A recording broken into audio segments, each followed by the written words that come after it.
إن الحمد لله نحمده ونستعينه ونستغفره ونعوذ بالله من شرور أنفسنا ومن سيئات أعمالنا من يهده الله فلا مضل له ومن يضلل فلا هادي له وأشهد أن لا إله إلا الله وحده لا شريك له وأشهد أن نبينا محمدا عبده ورسوله يا أيها الذين آمنوا اتقوا الله حق تقاته ولا تموتن إلا وأنتم مسلمون يا أيها الناس اتقوا ربكم الذي خلقكم من نفس واحدة وخلق منها زوجها وبث منهما رجالا كثيرا ونساء واتقوا الله الذي تساءلون به والأرحام إن الله كان عليكم رقيبا يا أيها الذين آمنوا اتقوا الله وقولوا قولا سديدا يصلح لكم أعمالكم ويغفر لكم ذنوبكم ومن يطع الله ورسوله فقد فاز فوزا عظيما أما بعد فإن أصدق الحديث كلام الله تعالى وأحسن الهدي هدي نبينا محمد صلى الله عليه وسلم وإن شر الأمور محدثاتها وكل محدثات بدعة وكل بدعة ضلالة وكل ضلالة في النار أما بعد.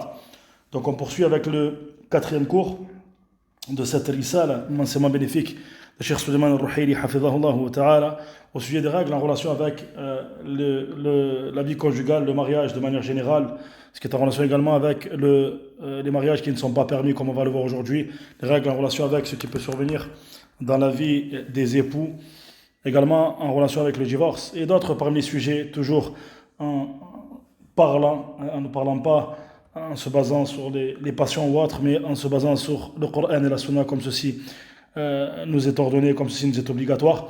Et on va parler durant ce cours d'un sujet qui est extrêmement important, c'est-à-dire ce qui concerne les mariages qui sont interdits, les catégories de mariages qui sont interdits.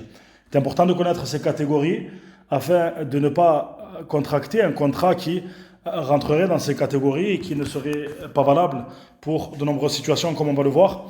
Donc Cheikh a cité plusieurs catégories de mariages qui ne sont pas permis. Il a cité plusieurs conceptions de ces mariages afin de mieux comprendre cette question-là. Donc on va commencer à parler de cette catégorie durant ce cours. فقال حفظه الله تعالى تقدم معنا بحث حكم النكاح المشروع وبقي أن نشير إلى بعض الأنكحة الممنوعة والتي يكثر وقوعها في هذا الزمان مع تساهل الناس فيها. Il a dit, حفظه الله تعالى, a certes précédé un chapitre en relation avec le mariage et le fait que le mariage est légiféré. Et il nous reste à indiquer certaines catégories de mariage qui sont interdits. Catégories de mariage qui ont beaucoup lieu, qui sont souvent pratiquées aujourd'hui, à notre époque, et ce avec la négligence des gens. فمن تلك الأنكحة النكاح المحرم الأول نكاح المتعة ونكاح المتعة هو نكاح مؤقت فهو نكاح إلى أجل مذكور ومحدد قريبا كان أو بعيدا وهو نكاح من الأنكحة المحرمة الباطلة فقد جاء عن أمير المؤمنين علي بن أبي طالب رضي الله عنه أن رسول الله صلى الله عليه وسلم نهى عن متعة النساء يوم خيبر وذلك في الصحيحين وكان نكاح المتعة معروفا في الجاهلية فكان من أنواع النكاح المعروفة في الجاهلية وأبيح في أول الإسلام في أحوال خاصة ثم نسخ ذلك وحرم تحريما مؤكدا وصار باطلا بإجماع العلماء. La première catégorie que Cheikh a mentionnée parmi donc les catégories de mariage qui sont interdits, c'est ce qu'on appelle nikah al-mut'a. Première catégorie, c'est ce qu'on appelle nikah al-mut'a. Et ce mariage-là est un mariage qui est contracté pour une période déterminée. C'est-à-dire que les deux parties, l'homme et la femme, se mettent d'accord afin que le contrat de mariage soit valable pour une période déterminée qui est citée, peu importe que cette période soit une longue période ou une courte période, à partir du moment où on a déterminé cette période-là.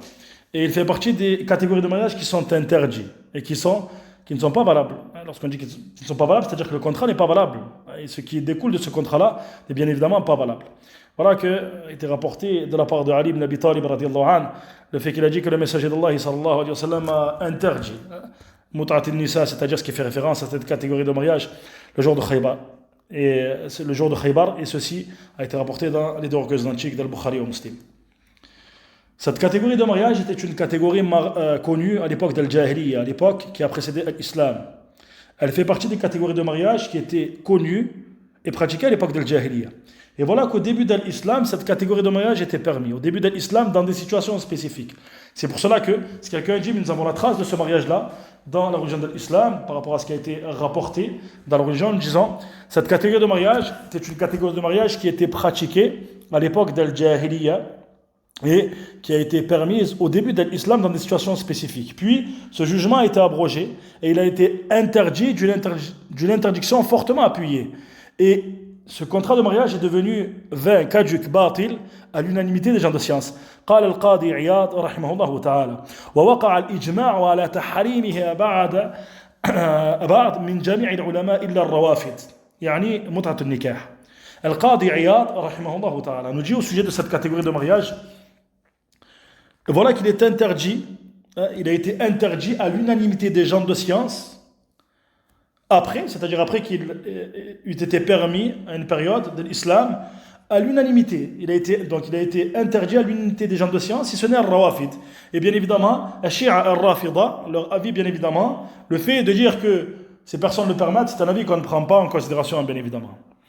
وقال القرطبي رحمه الله تعالى الروايات كلها متفقة على وقوع إباحة المتعة وإن ذلك لم يطول وأنه نسخ وحرم تحريما مؤبدا وأجمع السلف والخلف على تحريمها إلا من لا يلتفت إليه من أهل البدع الكبار. L'imam al-Qurtubi rahimahullah ta'ala nous dit les versions qui ont été rapportées sont unanimes concernant le fait que cette catégorie de mariage, nikah al-muta'a, donc ce mariage qui est contracté durant une période déterminée, que ceci a été permis à un moment donné. Et ceci n'a pas eu lieu durant une longue période, mais plutôt, ceci a été abrogé par la suite, et il a été abrogé d'une interdiction totale et définitive. Et voilà que salaf al-salih, les deux prédécesseurs, c'est-à-dire al-sahaba, al-tabi'un, wa tabi'in, ceux qui sont venus après eux, ainsi qu'al-khalaf, c'est-à-dire les générations qui sont venues après, ont été unanimes concernant le caractère interdit de ce mariage, si ce n'est ceux vers qui on ne se retourne pas, on ne prend pas en considération leur avis, parmi les grands gens de l'innovation, parmi Ahl al-Bida' al-Kibar, parmi les grands gens de l'innovation, bien évidemment, al-Rawafid, bien évidemment, en font partie. فنكاح المتعة الذي له أجل ويحدد بوقت حرام في ديننا وإذا وقع فإنه باطل لا يعتد به. Donc Cheikh nous dit que nikah al-mut'a, cette catégorie de mariage qui est un mariage dont les deux parties se sont mis d'accord pour qu'il y ait lieu pour une période déterminée, est interdit dans notre religion.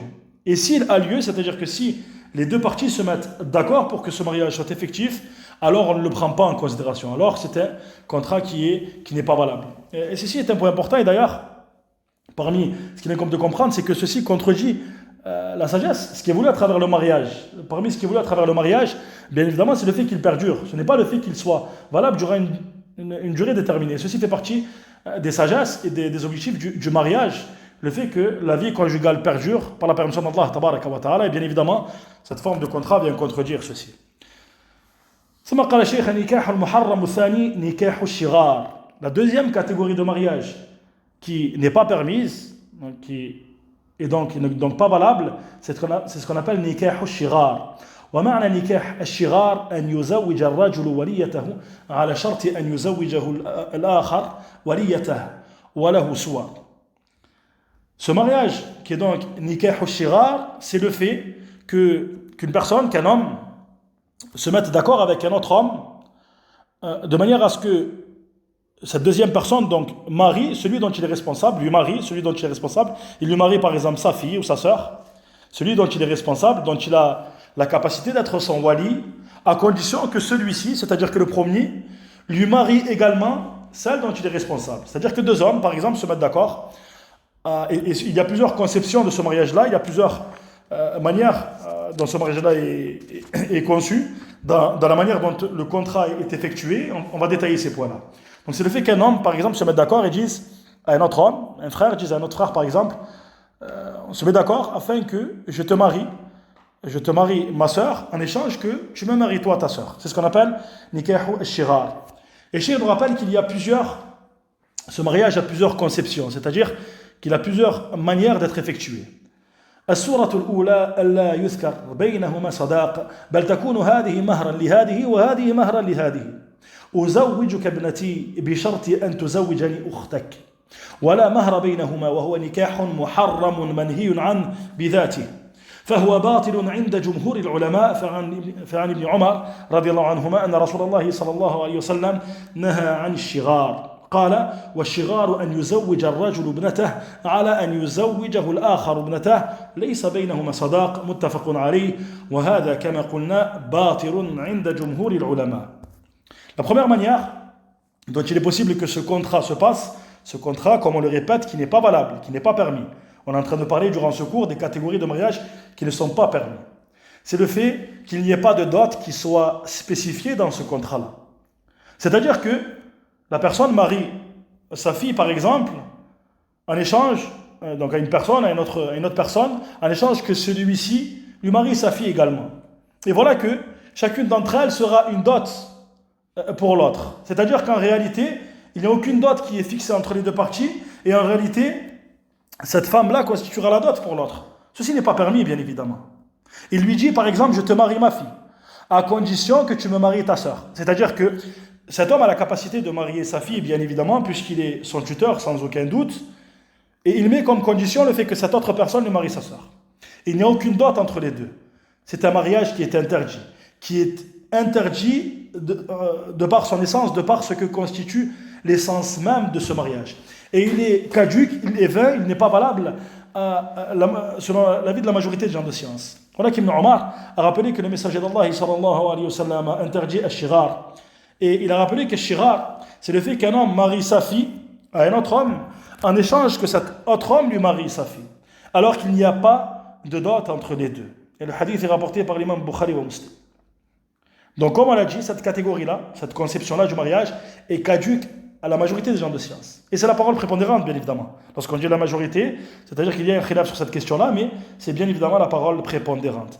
السورة الثانية أن يكون بينهما صداق سوري فيقول له مثلا أزوجك ابنتي ب10,000 على أن تزوجني ابنتك ب10,000 فيفرض مبلغ متبادل وهو في الحقيقة سوري لأن هذا يعطيه 10,000 ثم يرد له 10,000 وهذا مثل الأول نكاح محرم.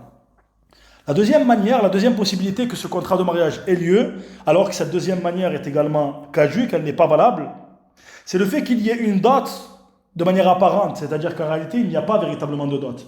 Simplement, les deux parties se mettent d'accord pour qu'il y ait une dot de manière apparente. C'est-à-dire, il dit par exemple, je te marie ma fille en échange comme dot, donc on parle de la dot bien évidemment, qui fait partie bien évidemment du contrat de mariage, en échange d'une dot qui est équivalente à 10 000 par exemple.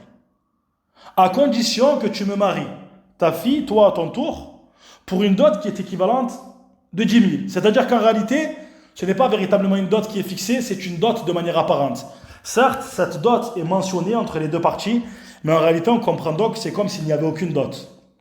C'est-à-dire qu'on va mettre en place une somme que va constituer cette dot-là, une somme que va constituer cette dot-là de manière, sous forme d'échange, c'est-à-dire qu'en réalité, on a l'impression que la dot est fixée lors de ce mariage pour le mariage d'un tel et pour le mariage de l'autre, mais en réalité, ce n'est qu'une conception de cette dot. Il n'y a pas véritablement de dot. Et parce qu'un va donner comme dot l'équivalent de 10 000 et l'autre va lui rendre l'équivalent de 10 000. Donc en réalité, il n'y a pas eu véritablement de dot dans ce contrat de mariage, puisque c'est une dot en apparence. Et ce mariage, comme le premier, est interdit. Il n'est pas permis de concevoir un contrat de mariage dans cette manière-là. السورة الثالثة أن يزوج الرجل ابنته على أن يزوجه الآخر ابنته مثلا بصداق بينهما من غير رضا المرأتين وهذا أيضا حرام وباطل لأنه داخل في الشغار وقد قال النبي صلى الله عليه وسلم لا شغار في الإسلام رواه مسلم في صحيح. La troisième manière qu'il est possible que ce contrat de mariage soit effectué, c'est une manière également qui a pour conséquence le fait que le mariage ne soit pas valable et qu'il soit caduque. C'est le fait que qu'un homme décide de marier un autre homme à sa fille en échange du fait que lui, cet autre homme, lui marie également sa fille. Avec le fait qu'il y ait une dot qui soit fixée. Cette fois-ci, on parle d'une dot qui est fixée. Cependant, ce mariage a lieu, ce contrat de mariage a lieu sans l'agrément des deux femmes. Bien évidemment, ce contrat n'est pas valable. Bien évidemment, il n'est pas valable et il est batil. Encore une fois, on répète, lorsqu'on dit qu'il est batil, ce n'est pas une mince affaire. Lorsqu'on parle dans le cadre d'un contrat d'une vente, par exemple, que la vente est batil, ceci signifie que le prix doit retourner à l'acheteur et que la marchandise doit retourner au vendeur. c'est-à-dire ce n'est pas une mince affaire. Lorsqu'on parle d'un contrat de mariage qui n'est pas valable, que signifie ceci? Ceci signifie que les conséquences de ce mariage, comme le fait que les époux cohabitent ensemble et que, bien évidemment, que leur est permis ce qui est permis entre des époux, parmi ce qui implique la vie conjugale, que tout ceci n'est pas valable. Tout ceci n'est pas valable. Et ceci rentre dans al-shirar, c'est-à-dire le fait que, bien évidemment, les deux femmes ne soient pas d'accord pour ceci. Le prophète sallallahu alayhi wa sallam a dit dans le hadith La shirara fi l'islam. Le hadith est clair. Le hadith est rapporté par l'imam muslim La shirara fi l'islam.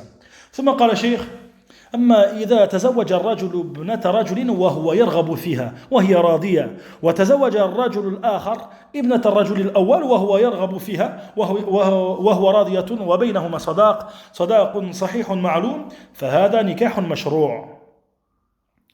إذن نكاح الشغار بصورة الثلاثة التي ذكرناها محرم وباطل عند الجمهور. Puis Cheikh cite une autre conception du mariage qui ne rentre pas bien évidemment dans le shirar qui est interdit.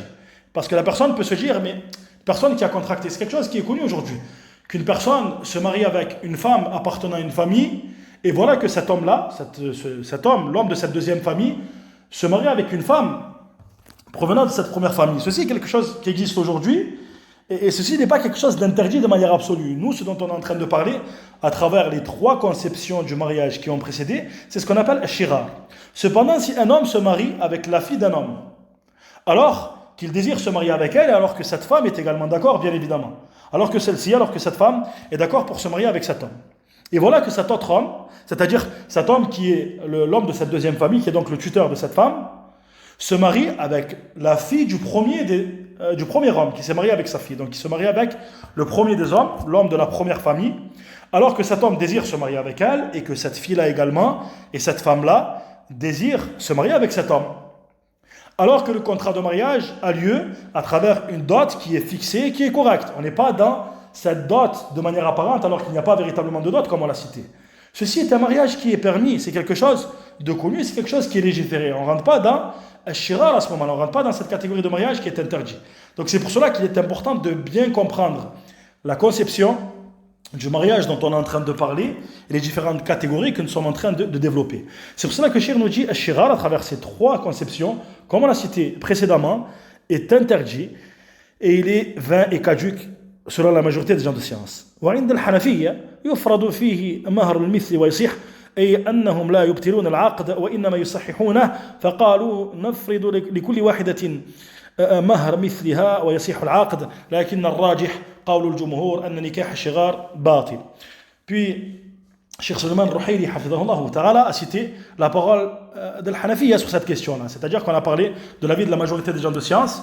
Cependant, l'Hanafiya considère que dans le cas où al-shirar a été effectué, alors on va fixer pour chacune d'entre elles une dot correspondant à une femme de cette catégorie-là, c'est-à-dire qu'on va fixer une dot qui correspond à ce qui est donné pour une femme de cette catégorie-là, bien évidemment, et on corrige le contrat, c'est-à-dire qu'en réalité, le contrat ne considère pas le fait que le contrat, même s'il est pratiqué ainsi, n'est pas valable de manière absolue, mais plutôt ils vont rectifier le contrat. Ils vont faire tasahih, c'est-à-dire le fait de rectifier ce contrat afin qu'il soit valable. Cependant, la parole prépondérante, bien évidemment, comme on l'a dit, c'est la parole del Jumhur, le fait que nikah al-shirar, cette catégorie, n'est pas valable.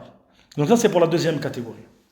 ثم قال شيخ النكاح المحرم الثالث نكاح المحلل وهو أن تطلق المرأة ثلاثا فتحرم على زوجها الأول فيتزوجها رجل آخر بقصد أن يحلها لزوجها وهذا له صورتان. Troisième catégorie de mariage que Cheikh a cité, c'est ce qu'on appelle nikah al-muhallil. Qu'est-ce que signifie cette catégorie de mariage? C'est le fait, ça c'est une catégorie qui est importante, subhanallah. C'est le fait qu'une femme a été divorcée à 3 reprises. Et voilà que parmi ce qui est connu dans l'origine de l'islam, c'est lorsque la femme elle a été divorcée à 3 reprises, et il ne lui est pas permis à son mari, au premier mari, de se marier à nouveau avec elle. At-talaq marratan, mariage à lui à 2 reprises. C'est pour ça qu'Allah Ta'ala a dit dans le verset, lorsqu'une fois, c'est-à-dire une fois que la personne a divorcé une 3e reprise, فَلَا تَحِلُّ لَهُ حَتَّى تَنْكِحَ زَوْجًا غَيْرَهُ. Elle ne lui est pas licite jusqu'à ce qu'elle se marie avec un autre homme. Donc, un nikah al-muhallil, cette catégorie qui n'est pas permis, c'est le fait qu'une femme ait été divorcée à 3 reprises, c'est-à-dire par le premier époux. Il est donc interdit pour lui de se marier avec elle à nouveau. Et voilà qu'un autre homme va venir se marier avec elle, simplement, non pas car il a l'intention de se marier avec elle afin que ce soit un mariage qui perdure et qui soit valide à travers ce qu'il voulait, à travers le mariage de manière générale, mais son objectif est le fait qu'elle soit licite à son premier mari, c'est-à-dire le fait que une fois qu'il se soit marié avec elle, il la divorce afin qu'elle puisse à nouveau se marier avec son premier mari. Ceci est bien évidemment haram, ceci n'est pas permis. Et Cheikh nous rappelle que cette catégorie de mariage a 2 conceptions. Il est possible qu'il ait lieu de 2 manières. الصورة الأولى أن يكون هذا القصد معلوما بل قد يكون مطلوبا كما يفعله بعض ضعاف النفوس إذا طلق الرجل امرأته 3 ذهبوا إلى رجل فقير وقالوا اعقد على هذه المرأة تدخل بها ليلة ثم تطلقها لتحل للأول فهذا ليس قصدا قلبيا فقط بل معلوم عند الأطراف وهذا النكاح محرم وباطل ولا يترتب عليه أثره عند جمهور العلماء فلا تحل للأول به. La première manière dont il est possible que ce mariage ait lieu est la manière suivante. C'est le fait que l'objectif des différentes parties soit connu. C'est-à-dire que ce n'est pas quelque chose, l'acte n'est pas effectué avec une intention cachée de la part de quelqu'un dans cette affaire-là. Mais plutôt, il s'agit d'un objectif qui est clairement connu de la part des différentes parties. Il se peut même que ce soit quelque chose de demandé. C'est-à-dire, comme Cheikh le rappelle, comme certains qui sont faibles, qui ont une âme faible, comme Cheikh le rappelle, à juste titre, comme certains qui ont une âme faible, le font lorsqu'il a divorcé son épouse à 3 reprises. Voilà qu'il va voir un homme pauvre et lui dit, contracte un contrat de mariage avec elle, tu restes auprès d'elle durant 1 nuit, puis tu la divorces. Nas'alullah as-salamata wal afiyah. Il dit ceci afin qu'elle soit licite, qu'elle lui soit licite à nouveau, qu'elle soit licite au premier. Ceci n'est pas une intention qui est dans le cœur seulement, mais plutôt c'est quelque chose qui est connu au sujet des différents parties. La notion de l'intention dans le cœur, on va y revenir avec notamment la deuxième manière que ce contrat de mariage soit effectué. Ceci est interdit, ceci est haram, et ceci est un contrat de mariage qui est vain.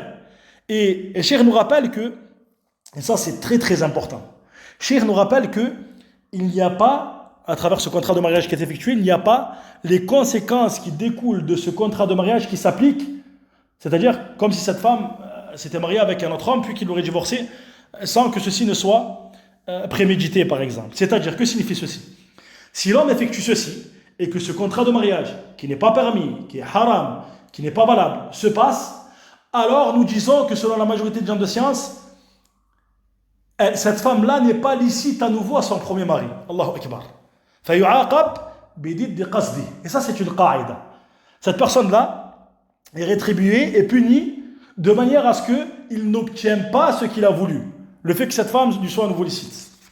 C'est une règle qui t'incombe de connaître. فَيُعَاقَبُ بِضِدِّ قَصْدِهِ. Le fait que cette personne ne lui ait pas permis de se marier à nouveau avec son épouse qu'il a divorcée à 3 reprises précédemment. Car il a commis un acte qui est interdit. Et ça, c'est une qaïda de manière générale. Quelqu'un qui, par exemple, afin que tu comprennes cette qaïda, الذي يتحيل في محارم الله تبارك وتعالى أو في محارم الله. Quelqu'un qui use de subterfuge, de ruse, afin de commettre des interdits. Quelqu'un qui dit, par exemple, je vais jeûner volontairement, je mets l'intention de jeûner volontairement durant Ramadan, afin de prendre la permission du voyageur, afin de ne pas jeûner durant le mois de Ramadan. On ne parle pas de quelqu'un qui voyage, alors qu'il n'a pas prémédité le fait de jeûner durant Ramadan, afin de prendre la permission du voyageur. Bien évidemment, pour cette personne-là, il lui est permis de prendre la permission du voyageur et de ne pas jeûner Ramadan durant Ramadan. S'il veut, il rattrape ses jours de jeûne. Il n'y a pas de mal quant à ceci. Mais celui qui prémédite le fait de voyager durant Ramadan avec l'intention justement de prendre la permission du voyageur volontairement pour ne pas jeûner, pour ne pas effectuer ce jeûne, nous disons, il ne lui est pas permis de rompre le jeûne à ce moment-là, même s'il voyage, car il a effectué ceci afin de ne pas accomplir un obligatoire volontairement. Contrairement à celui qui voyagerait et que son voyage coïncidera avec Ramadan. Je cite ce point-là, cette question-là, fait que tu comprennes cette question-là. فَيُعَاقَبْ بِدِيدِ قَصْدِهِ. Quelqu'un qui volontairement irait voir un homme, pauvre ou riche, peu importe, et lui dit, marie-toi avec mon épouse que j'ai divorcée à 3 reprises. Tu restes avec elle une nuit, puis tu la divorces, afin qu'elle me soit à nouveau licite. Où est l'âme de cette personne? Où est la raison de cette personne-là? Et nous disons, si ceci se passe, alors cette femme-là ne lui est pas licite. فقال الشيخ فعن عقبة بن عامر رضي الله عنه قال رسول الله صلى الله عليه وسلم ألا أخبركم بالتيس المستعار قالوا بلى يا رسول الله قال هو المحلل لعن الله المحلل والمحلل له رواه ابن ماجه وقال الألباني حسن وجاء مثله عن علي رضي الله عنه عن أبي داود والترمذي وقال الألباني صحيح فهذا النكاح حرام بل من كبائر الذنوب لأنه رتب عليه اللعن وباطل كالعدم ولا يترتب عليه أثره فلا تحل المطلقة لزوجها الأول به. Cheikh nous rappelle le hadith de Uqba ibn Amir radiyallahu anhu. Il nous rappelle la parole du prophète sallallahu alayhi wa sallam, dans laquelle il a dit: ne vous informerai-je pas au sujet de Taïs al-Musta'ar? Qu'est-ce que Taïs al-Musta'ar? Voilà qu'ils ont dit, les compagnons, ils ont dit bien sûr au messager d'Allah. Et voilà qu'il dit sallallahu alayhi wa sallam. Il s'agit du muhallil, c'est-à-dire le muhallil, c'est le deuxième mari qui se marie avec cette femme-là, qui la rend, qui se marie afin qu'elle soit licite pour le premier. Et il a dit la'an Allahu al-muhallil. Allah Ta'ala a maudit al-muhallil, c'est-à-dire ce deuxième qui se marie avec elle. Wal muhallala la. Al-muhallala la yani az-zawj al-awwal, le premier.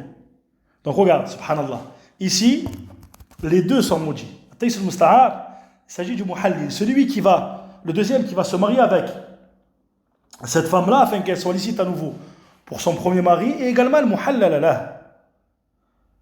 Et Cheikh al-Albani considère que le hadith est Hassan, et dans une autre version rapportée par Ali, une version rapportée par l'imam Abu Daoud et Tirmidhi, Cheikh al-Albani a considéré qu'elle est authentique, sahih. Cheikh nous rappelle, Cheikh Sulaiman al-Ruhaili nous rappelle que ce péché-là fait partie des grands péchés. Pourquoi? Il y a des moyens de reconnaître qu'un péché fait partie des grands péchés. Parmi les moyens qui te permettent de savoir qu'un péché fait partie des grands péchés, le fait qu'il y ait une menace qui a été rapportée à ce sujet. Et on parle ici de l'a'na, la malédiction. La malédiction de la religion d'Allah, c'est le fait que la personne soit éloignée de la miséricorde d'Allah Ta'ala. Donc ici, le prophète sallallahu alayhi wa sallam a dit la'ana Allahu al-muhallil wal-muhallala lah. Allah Ta'ala a maudit al-muhallil, le deuxième qui se marie avec cette femme-là, afin de la rendre licite au premier, et le premier, al-muhallala lah. Et Cheikh nous rappelle ici que le mariage est caduc, il est quel adam, comme le néant, comme s'il n'avait pas eu lieu. C'est-à-dire que ne découlent pas ici les conséquences de ce mariage, et c'est-à-dire que cette femme qui a été divorcée n'est pas licite pour son premier mari.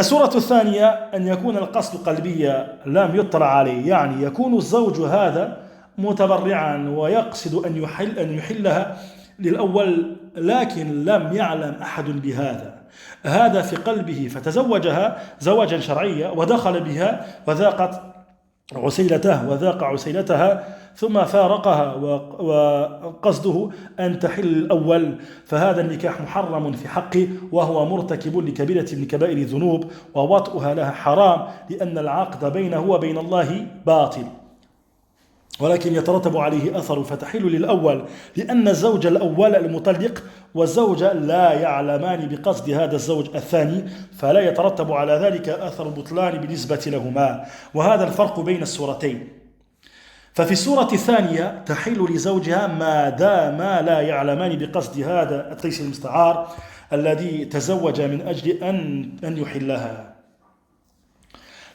La deuxième manière, et concentre-toi comme tu dois afin de bien comprendre ces catégories de mariage et les conséquences qui en découlent également. Car lorsqu'on parle de conséquences, c'est un point extrêmement important concernant bien évidemment ce qui est en relation avec la vie conjugale derrière. On est toujours dans cette troisième catégorie de mariage qui concerne donc nikah al-muhalli. Cependant, la différence dans cette deuxième conception, c'est-à-dire dans la manière dont se passe ce deuxième contrat de mariage, c'est le fait que l'intention ne soit pas connue. On a dit tout à l'heure que dans la première catégorie, l'intention est connue, mais plutôt il se peut que la personne aille voir un homme afin qu'il effectue ceci. Là, ici, l'intention n'est pas connue, elle est dans le cœur du second mari. C'est-à-dire que son intention, il veut se marier avec elle, car il veut, en réalité, que cette épouse soit à nouveau licite pour son premier mari. Il veut qu'elle soit à nouveau licite. Et personne ne le sait, sauf lui, bien évidemment, puisque c'est son objectif et c'est l'intention qu'il a. Personne ne le sait, ni la femme, ni le premier époux. Voilà qu'il va se marier avec cette femme d'un mariage légiféré. Il va rentrer auprès d'elle et s'isoler auprès d'elle et profiter de ce qu'il est permis de profiter entre les époux.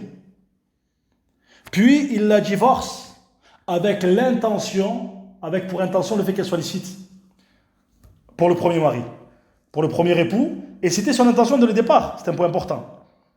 À ce moment-là, nous disons que c'est un mariage qui est interdit pour lui, pour le second époux. Et il a commis un grand péché parmi les grands péchés.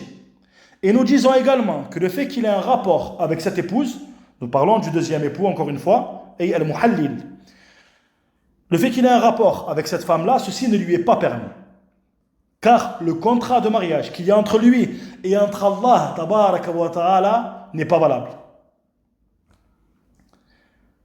Cependant, découlent des conséquences de ce divorce, de ce qui s'est passé, c'est-à-dire de cette situation-là, le fait que cette épouse-là devient licite pour le premier époux. Pourquoi ? La différence qu'il y a entre ce cas-là et le cas précédent, c'est que la femme n'était pas au courant, ce n'était pas son intention, également le premier n'était pas au courant.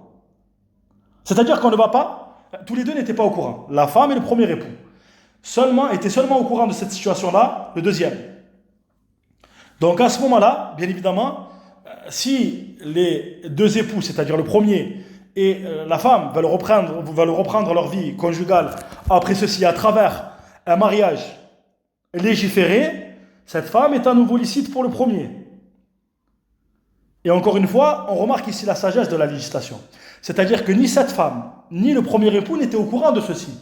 Ils n'avaient donc pas pour intention de transgresser les limites d'Allah tabaraka wa ta'ala. Donc bien évidemment, on ne peut pas dire ici qu'il n'est pas permis pour eux bien évidemment de contracter un contrat de mariage à nouveau, puisqu'ils n'ont pas une intention de transgresser.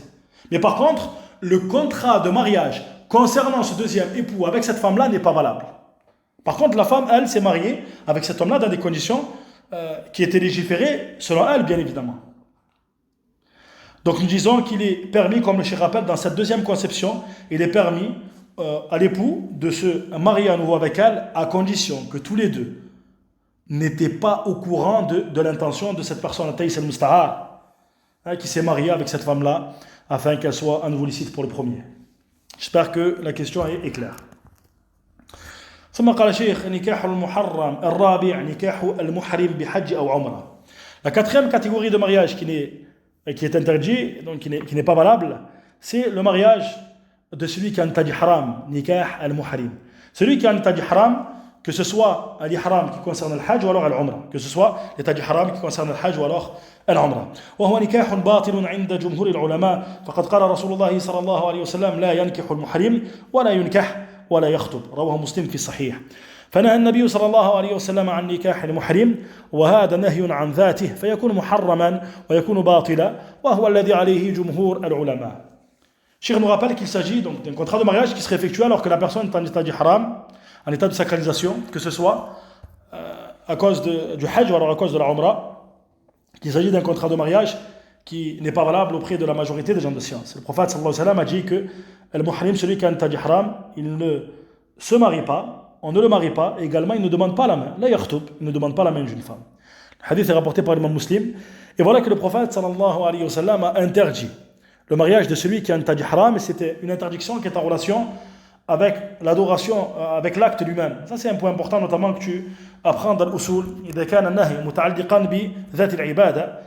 Lorsqu'on parle d'adoration, par exemple, lorsque l'interdiction est en relation avec l'essence même de l'adoration, l'acte il est batil, il n'est pas valable. Donc ici c'est une interdiction qui est en relation avec l'essence même de l'acte. On ne parle pas d'un acte d'adoration, on parle ici d'un contrat de mariage. Alors à ce moment-là, l'acte n'est pas valable et il est interdit, selon la majorité des gens de science. Et Cheikh a rappelé notamment il a cité quelques paroles à ce sujet concernant le mariage du prophète sallallahu alayhi wa sallam avec Maïmouna, radiallahu anha, avec Maïmouna, et il a été rapporté dans certaines versions que le prophète sallallahu alayhi wa sallam se serait marié avec elle alors qu'il était en état d'ihram, et selon la parole qui est la plus correcte, bien évidemment, c'est le fait qu'il n'était pas en état d'ihram. C'est le fait qu'il n'était pas en état d'ihram, comme le rappelle Shir, notamment il détaille quelques points ici. Notamment, وجمهور علماء المدينة يقولون إن رسول الله صلى الله عليه وسلم لم ينكح ميمونة إلا وهو حلال. Et la majorité des gens de science de Médine rappellent que le prophète sallallahu alayhi wa sallam n'a pas épousé Maïmouna, si ce n'est alors qu'il n'était pas en état d'ihram, bien évidemment, à ce moment-là. Non. Parmi ce que Cheikh a rappelé, il rappelle un point qui est important. يتفرع عن هذا مسألة هي التي يمكن أن تقع أكثر من نكاح المحرم قصدا، ألا وهي أن يكون الزوج محرما وهو لا يعلم أن تكون الزوجة محرمة وهي لا تعلم.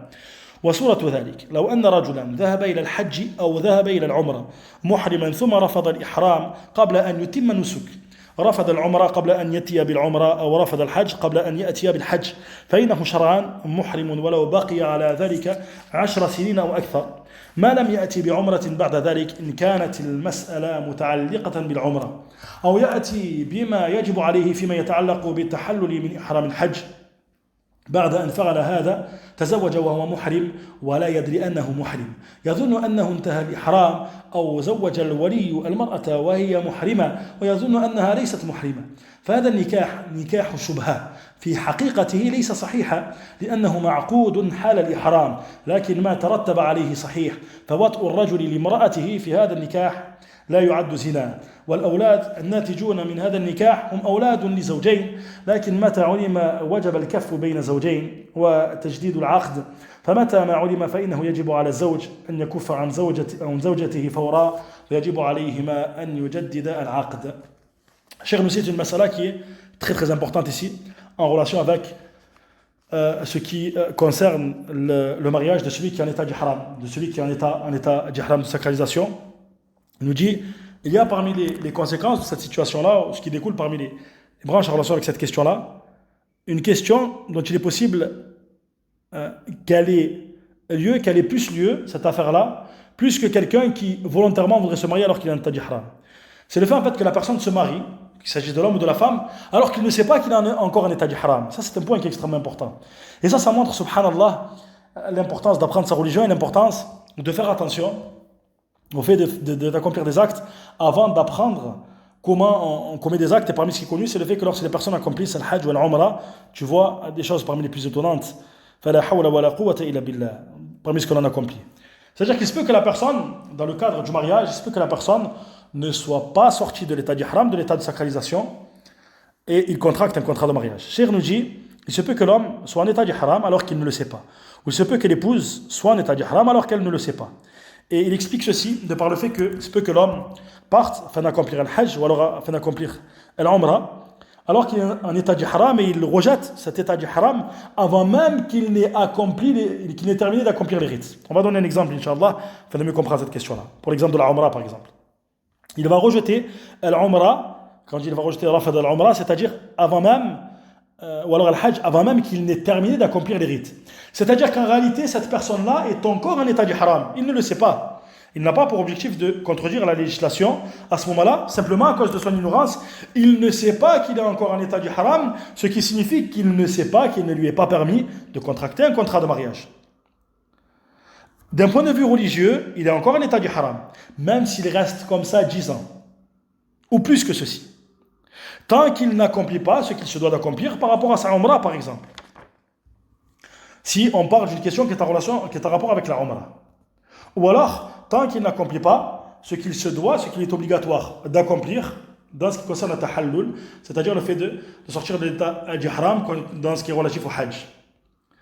Après ceci, donc il n'a pas terminé d'accomplir son rite, on va donner un exemple afin de mieux comprendre cette question-là. On prend l'exemple de la umrah. أعمال العمرة ثلاثة: الطواف بين الطواف حول الكعبة والسعي بين الصفا والمروة والحلق. Les actes de l'umrah sont de 3. Bien évidemment accompagnés de l'intention et de ce que l'on détaille durant l'umrah, mais de manière générale ils sont de 3. الطواف حول الكعبة, الطواف autour de la Kaaba. والسعي بين الصفا والمروة, le fait de parcourir le parcours entre As-Safa et Al-Marwa. Et Al-Halq, le fait de se raser les cheveux. Il se peut que la personne, par exemple, ait compris est accompli, al-tawaf, il est accompli al-sa'i bayna as-safa wal marwa, donc il a accompli ces deux rites, mais il ne se soit pas rasé la tête, les cheveux, avec l'intention justement d'accomplir ce troisième acte et donc de sortir de son état d'ihram. À cause de son ignorance par exemple. Il se dit, j'ai accompli le tawaf, j'ai accompli le sa'i. Il ne sait pas que cet acte-là, le fait de se raser les cheveux, ici fait partie des actes qui font partie des actes même intégrants même de la umrah, et donc qu'à travers cet acte, il a complété sa umrah et il sort de son état d'ihram. Il reste ainsi. C'est-à-dire qu'il est en état de sacralisation, même s'il reste de longues années de cette manière-là. Donc il ne sait pas qu'il est en état d'ihram. Ça, c'est une situation que j'ai citée afin de mieux comprendre cette question-là. À partir de ce moment-là, il pense qu'il est sorti de son état d'ihram, et voilà qu'il va se marier avec une femme, ou alors voilà qu'un homme va marier une femme dont il est responsable, qui est sous sa responsabilité, alors que cette femme-là est en état d'ihram, alors qu'elle ne le sait pas et lui-même ne le sait pas. Cette femme-là pense qu'elle n'est plus dans son état d'ihram. Alors ce mariage-là est ce qu'on appelle nikah ou shubha. Nikah ou shubha, c'est un mariage qui ne remplit pas les conditions de manière totale d'un point de vue légiféré, mais ce n'est pas un mariage qu'on va considérer comme les mariages précédents, qui est dans le sens où tout ce qui découle de ce mariage n'est pas permis que les deux époux cohabitent, etc., etc. C'est-à-dire que le mariage, on comprend bien cette parole jusqu'au bout, le mariage, en réalité, n'est pas correct. Il ne remplit pas les conditions légiférées. Cependant, ce qui découle de ce mariage est correct. Je reprends cette parole, c'est important que tu comprennes comme il se doit. Le mariage n'est pas correct, il ne remplit pas les conditions d'un point de vue légiféré. Cependant, ce qui découle de ce mariage, c'est-à-dire le fait que l'homme ait eu un rapport avec son épouse, et vice-versa, durant ce mariage-là, ceci n'est pas considéré comme de la fornication. Les enfants qui découlent de ce mariage ne sont pas considérés comme des enfants qui découlent de la fornication, et ce sont donc les enfants des deux époux. Cependant, lorsqu'on sait, lorsqu'est su, lorsque cette question est connue, et qu'on a compris ce qui découle de cette question-là, alors il est obligatoire aux époux de cesser à ce moment-là, bien évidemment, ce sur quoi ils sont, et donc de renouveler l'acte, de renouveler le contrat de mariage, afin que le contrat de mariage soit correct. Lorsque l'époux est au courant de cette question-là, alors il s'arrête immédiatement. C'est obligatoire pour lui de cesser immédiatement, et il est obligatoire aux deux époux de renouveler le contrat de mariage afin que tout soit réuni de manière légiférée, et afin que les époux cohabitent de manière légiférée, Inch'Allah ta'ala. Donc ça, c'est pour ce qui est relatif à cette quatrième catégorie de mariage qui n'est pas permis. Et on va s'arrêter ici, Inch'Allah ta'ala, afin que le cours ne soit pas trop long. À savoir que Cheikh Sulaiman Ruhaili a cité dans cette risala 12 catégories de mariage qui ne sont pas permis. 12 catégories de mariage qui ne sont pas permis. Et donc on en a cité 4 durant ce cours, avec des détails qui sont importants, car lorsqu'on cite une catégorie de mariage, par exemple concernant nikah ou shirar, ce qui a précédé, ou alors la personne peut penser qu'elle est dans le cadre de nikah ou shirar, alors que ce n'est pas le cas. On a parlé notamment de nikah al-muhallil, cette troisième catégorie qu'on a détaillée. La notion de l'intention de la part des différents parties est importante, car ce qui découle de ce contrat de mariage, comme on l'a compris, ceci va avoir des conséquences au sujet de ce qui découle au sujet de ce contrat de mariage. Et donc c'est pour cela qu'il est important de bien détailler ces questions-là, afin que la personne adore Allah tabaraka wa ta'ala sur une clairvoyance comme Allah ta'ala nous l'a ordonné, afin de s'écarter de ceci, afin de mettre en garde. Et si Cheikh Sulaiman Ruhaili a décidé de citer ces différentes catégories, c'est parce que ce sont des catégories l'asaf qui ont lieu au sein de la communauté musulmane aujourd'hui. Donc c'est avec l'apprentissage, avec la transmission de cette science, que les gens s'écarteront de ce qui ne leur est pas permis, et qu'ils adoreront Allah tabaraka wa ta'ala de manière correcte, incha'Allah ta'ala. Wallahu ta'ala a'lam wa ahkam. Subhanaka Allahumma bihamdik, ashhadu an la ilaha illa anta astaghfiruka wa atubu ilayk, wa akhiru da'wana anil hamdulillahi rabbil alamin.